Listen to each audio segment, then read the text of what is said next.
let's move on. Let's talk about Baylor. Baylor's an interesting spot because, Dave Aranda, whether or not he should be fired, he is, in most people's eyes, on the hot seat, right? It's crazy. He won a Big 12 championship just a couple years ago. Not long ago. And I'll say this. I like the Jake Spavital hire, Yeah. and it's been having a fantastic impact on the recruiting trail. I mean, you just land Taz Williams, who you were fighting some top schools for. I mean, I know some places he's a 3-star, but that's a guy that could move up in those rankings pretty easily. Ja'Cory Watson, another receiver that they recruited. Cade Knighton, a good running back. I mean, I think I think Jake Spavital is doing a fantastic job on the recruiting trail, but that does not necessarily translate to the field. However, I think Jake Spavital is a good offensive coordinator. He's done it before several times in several different places. So that offense is going to include an interesting quarterback situation where you have Daquan Finn, a highly touted after transfer from Toledo, who's battling out with Sawyer Robertson, who was there before, who started some games because of the Blake Shapen injury. He was not very good, despite what the staff telling us how good he was leading up to it. Yeah, and Baylor just kind of fell apart, man, last year. They were not very good. They ranked 94th in points per game offensively. They ranked 122nd in points per game allowed defensively. They allowed 35 points per game last year. That's wild. And they played For Dave Utah. Aranda. Utah was on their schedule, by the way. That's Nate Johnson, Bryson Barnes, Utah. So, And I they mean, should have won that game they too. If you're a Baylor fan, you remember that game. That was brutal. And that was a yeah. week after losing and getting, torched by TJ Finley in Texas State, who, by the way, did that to a lot of teams last year. So don't feel too bad. What a guy. So the quarterback room, I feel good about Daquan Finn, right? Very athletic. I think Jake Spavital can do some things with Daquan Finn. The running back room, I also feel great about. I really like Dominic Richardson. I Yep. really like Richard Reese. Mm-hmm. And I really like Dawson Pendergrass. Amen. Pair Not and a to mention spare. a pair and a spare. All guys that got significant carries last year. Now you move into the wide receiver room, and I know they tried to do some stuff to fix this, and I think it's fine. CD really likes the wide receiver room. I can see from his face. I love Ashton Hawkins. I'll say that. And I do like Katron Jackson. But what are your Yeah, thoughts on the rest of the folks there? it did not look great last year. And I think a lot of that, it mutually, right? The receiving room was not great last year. The production, the drops, all that other stuff.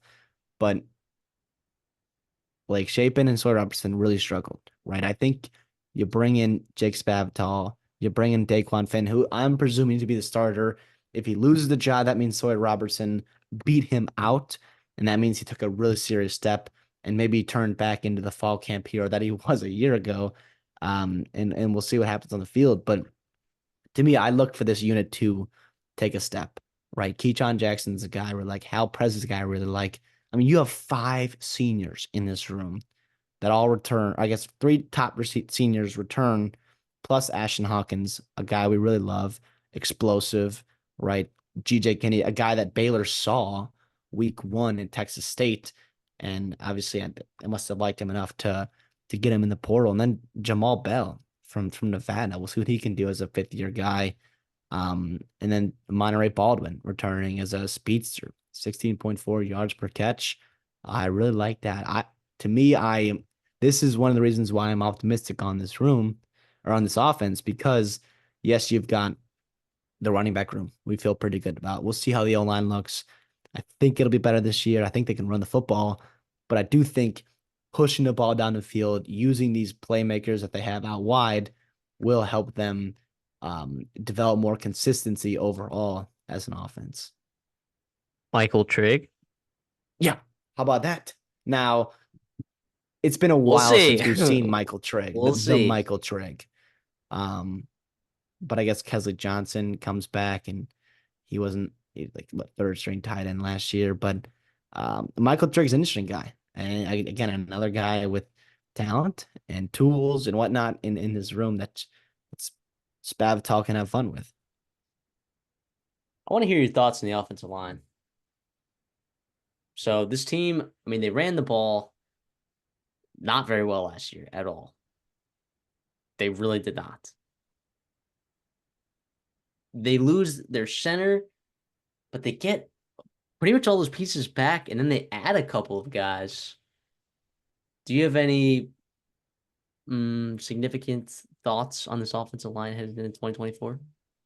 I like Campbell Barrington. I think he's a pretty good player for you. Um, Caden Siaraki, right? Is he going to play right tackle? Is he going to play right guard for you? I think no matter what, uh, it's fine having him in there. I like what he can do in the run game. I believe Kurt Daniker returns as well. He's a guy, or I'm sorry, he's coming in from Iowa. I'm sorry, Ohio, which is nice. He's a experienced guy in the MAC there. I I'm more on the wait and see approach. I don't think it'll be a liability, right? I think you've got six guys that maybe 6 to 7 if you're, feeling good about Gavin Byers that you feel good um throwing out there.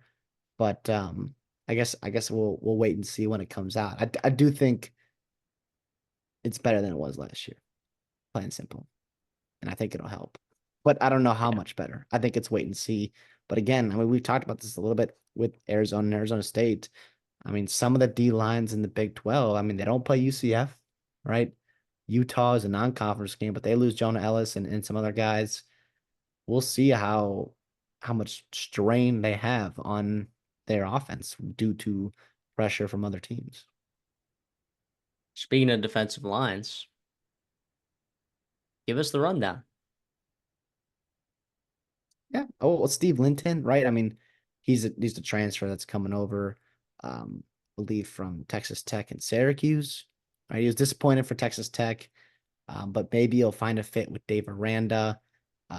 Trey Wilson returns. He's a guy that was a Young, true freshman last year, and he got some playing time.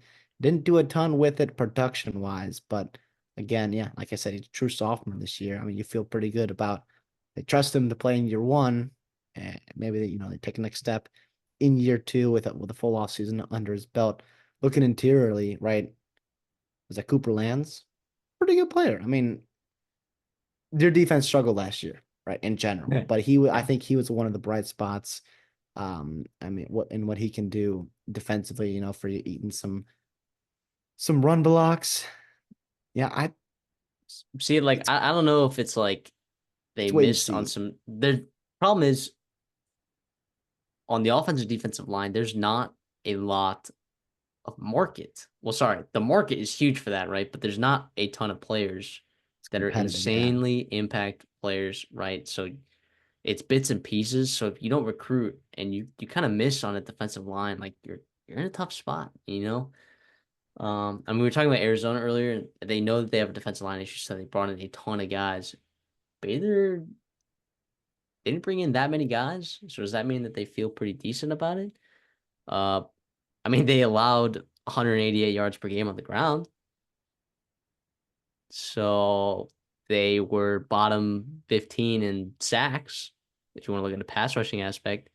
So this defensive line was pretty bad, and that's not to say that they won't get better, but it feels like they're kind of running it back with this defensive line. Am I right in that? Yeah, yeah, A for the little most bit? part. Yeah, I mean, and to me, the old saying where it's like you do the same thing over and over again, expect different result is the definition of insanity, right? But sometimes like people do progress. I mean, sometimes people do adjust, like Trey Wilson, right? Maybe it takes him I guess It's Trevin true. May has been there forever, but Brendan Brennan Bet? Belt, right? Yeah, Brendan Bett, I'm sorry, sophomore guy as well, interiorly got his feet wet a little bit last year, had 200 some snaps, and was not terrible. So we'll see.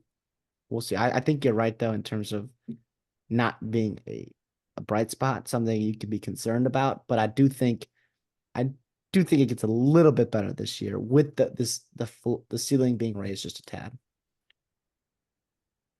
Yeah. At the linebacker position, you got Matt Jones. That's pretty Baller. good. I like experience back there. I like experience and production back there. I have no problem with that. 11 tackles for loss. That's not bad. I mean, he didn't grade out well for PFF, but I do think if you're like we talked about earlier, like if you're a linebacker and you have bad D line play, you're You're gonna gonna look struggle. bad on film. You're gonna You're look gonna look terrible bad. on film because you are gonna get clipped by guard after guard after guard, And it gets really frustrating. You're going to be out of position. You're going to be late to things. especially playing that mic. Like you are toast Yeah. if guards start scraping up to you. So Brooks Miller returns. Like he's a guy that had over 300 snaps last year.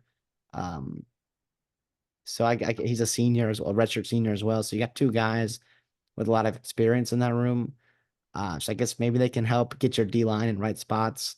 yeah, Uh, where does Keaton but Thomas fit into that? The JUCO commit. I'd like, we'll yeah, see if he can make an impact. It feels like I'm not married to the idea of Brooks Miller always being that weak side linebacker spot. Uh, but we'll see. I mean, Baylor fans are probably more in tune with this and are like, nah, you're crazy. But I don't know. I don't know. I don't hate the idea of Keaton Thomas getting some time there. This might be a thing where like they kind of figure it out, and I don't know. It seems like this could be a battle, but I do like. I'm fine with Mac Jones there at the mic. yeah. In terms of the secondary, I see a lot of pieces. I mean, you're the one I'm who's high sensing on a Baylor but. this year. Like you're the one who's high on Baylor. You're the one who needs to convince me, right? Okay. Caden Jenkins is a guy that I like, right? Going into year two, I think he's going to take a nice step. And he had actually a pretty Agreed. good year last year. 13, I'm sorry, 3 interceptions last year. Pretty good for them as a true freshman. And then behind him, you've got guys like Chateau Reed, redshirt senior, you like Tevin Williams, the junior as well. There's some bodies in there, right? But you're bringing over what Lorando Johnson, if I'm not mistaken, uh, Yep. which is nice. And but to me, the really nice pieces are in your other secondary with your nickel, Carl Williams, and then your safeties, Devin Bobby and Lemire both return. That's the Yep. bright spot that you have. That's the things. Those are the people that are going to clean up messes that your front seven creates, and hopefully they could take advantage. Maybe be a little bit more opportunistic this season, and it'll lead to a little bit more short fields, turnovers, and whatnot for your offense. Okay. Well, then, what do you think about a guy like Kendrick Simpkins? I That's a mean, guy he was that he makes disruptive. lots of plays in the run game. Yep. Like that's a guy that plays downhill. Absolutely. So I mean, if you're talking about guys like if you're talking about running backs that are going to get to the second level because of that, not so great defensive line, which who knows, the defensive line could improve, right? Yeah. But say it doesn't the way that you want it to. You might be relying on a guy like that to just clean up, man, from Western Kentucky. The guy made a lot of physical plays over there in the CUSA. 10 TFLs, 6.5 sacks. I mean, that's pretty good from a safety position. And they'll move him around, obviously. They'll get creative as they should. DJ Coleman, too. Young kid, right? He got his feet wet a little bit last year and had some impact plays, which is nice. Popped a little bit on film. But again, it was nice about him is you don't have to play here right away. You can kind of you know, take a back seat, be here and there, focus on his game, and then he'll be a nice piece for them moving forward. But yeah, you said last year that defense, it was terrible. And for Dave Aranda, that was part of the frustrating part because that's his calling card. Like that, he was defense coordinator for a national championship winning team, and they've had good defenses there. Um, and I mean, you had Matt Powledge coming, who was a first year guy, I believe, a year ago. He's still there, and it was pretty tough. It was pretty tough. And so I think unfortunately the reinforcements that you're seeing them, recruit well aren't coming in just yet, right? And they're a couple years away from really being impact players for you. But yeah, I don't think the 3-3-5 helps them. no, yeah, because to me, what I like about 3-3-5 is I like having good defensive linemen. If you're gonna play three defensive linemen and you're not gonna get shredded on the run, You I need think you fast have to. linebackers and you need Mhm. physical, large defensive linemen. And I don't know if they have either of those or No. enough. Enough. I'll say enough. But yeah, let's take a look at their schedule though. So you got Tarleton State to open up at home. You go to Rice Eccles, Utah. You get Air Force at home, at Colorado, BYU at home, at Iowa State. So a little flip flop. You get a bye. You go to Texas Tech, then two home games, Oklahoma State and TCU. A bye, then two road games, West Virginia and Houston. And you finish the season with Kansas at home. I'm not gonna say that's the easiest schedule by any means. You do get Houston, which is nice, which is nice. You also get BYU at home, which is nice, which is nice. But don't be surprised if BYU is coming after you, man. Like we'll talk about it a little bit, but uh, Kalani Sitake's already said multiple times that he can't wait to get back to what they do offensively, and that is run the stinking ball. So, Baylor, be ready. I'm just gonna say that. Just be ready. So, and Air Force, they're gonna run the ball a ton. Like Air Force, that I know that's a different Air Force team this year, but dude, I mean, this is not an easy schedule to me, and their win total reflects that. It's at 5.5. Yeah, to me, and the theme of the Big 12 this year is going to be 50-50 games where you've got two teams that are similar in talent, right? Playing pretty good, fun football that you're going to be enjoying as a fan. And you're going to have to win these games in the fourth quarter. And last year, you saw Baylor one too many times lose games that were right there in their grasp, right? I'm looking at Utah specifically. That was pretty tough. Iowa State, you lost by 2. Houston, you lost by 1. West Virginia, you lost by 3. You flip those results around, you're going bowling, right? In 7 wins potentially. Now, obviously, you're not going to flip all of those, but you flip a couple, you can get. I do think you can get bowling here, and I don't know if that's going to be enough to save Dave Aranda's job, right? Even though they're open on a win total is 5.5. But I'm real quick. I'm gonna spoil my pick. I'm gonna go over Yeah. for them. I mean, last year I also took Baylor over, and that did not work at all. But I do think the quarterback position, I do think their offense is much better suited this year to not only like take a step, but control games and control tempo of games, which I do think will help them defensively with how they're going to run the football and their depth defensively, especially on your defensive line. So you don't have to rotate as many guys, put guys in vulnerable spots so they're not huffing and puffing in that fourth quarter of games. So you can close out football games like you didn't do a year ago. I'll take the under. Uh, I really do not believe in the defense. I really do not. And it's unfortunate because I think it's going to cost Dave Aranda his job. And by the way, I don't know what Power Five school is going to hire that guy to be his defensive coordinator, but I think there'll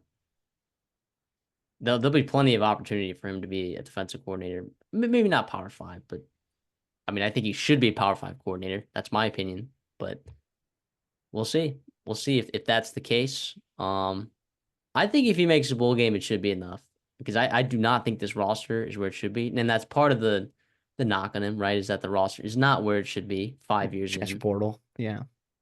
and he was late to that party, if you remember, and he admitted and he backed up on it, and now he's recruiting well, and I think he has a decent staff in there, so I don't know. I'm willing to wait it out with Dave Aranda, but I'm sure the boosters are not.